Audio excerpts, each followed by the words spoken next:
утро на телеканале «Россия». Продолжают «Вести Чувашия». В студии Екатерина Данилова. Здравствуйте, на календаре среда, 13 апреля.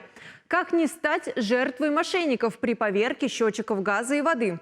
Об этом нашей съемочной группе рассказали в Государственном региональном центре стандартизации, метрологии и испытаний в Чувашии. В первую очередь необходимо обращать внимание на стоимость работ, говорят в центре. Как правило, мошенники завышают цену в 3-4 раза. Например, поверка счетчиков в аккредитованных организациях стоит около 400 рублей.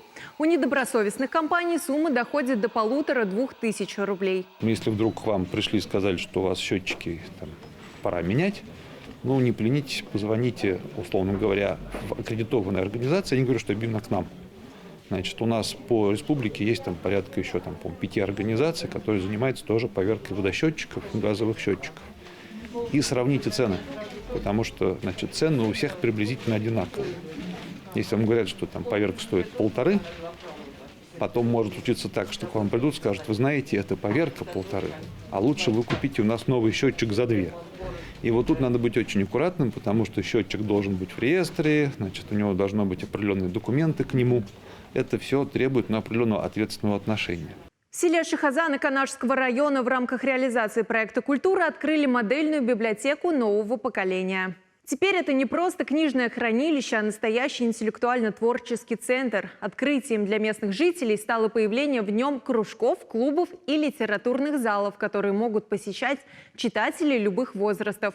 Для детей, например, создан креатив-центр, где ребята участвуют в различных мастер-классах и учатся вышивать.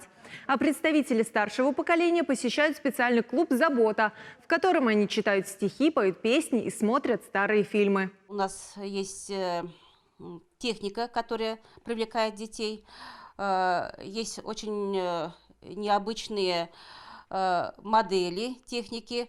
Они у нас с ними работают, пытаются что-то создавать новое, учиться чему-то новому. И, соответственно, мы стараемся им тоже помогать в этом деле.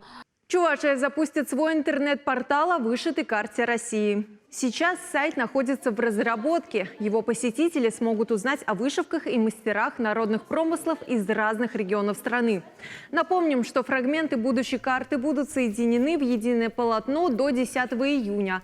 Помимо этого, каждый регион создал свой узор-образец народной вышивки. Их оформят как отдельные картины и представят одновременно с картой страны. Увлекательный сюжет, любимые герои, живой вокал. В Чувашской государственной филармонии премьера. Интерактивный мюзикл под названием «Очень добрая сказка про очень серого волка». Мюзикл можно по праву назвать эксклюзивным. В сюжетную линию вплели несколько всеми любимых сказок.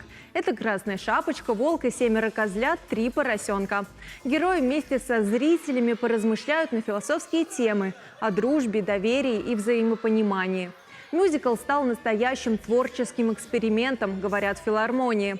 Кстати, к тому же он победил в республиканском конкурсе по отбору творческих проектов на получение грантов главы Чувашии. Таковы вести к этому часу. Желаю вам хорошего дня. Оставайтесь на телеканале «Россия».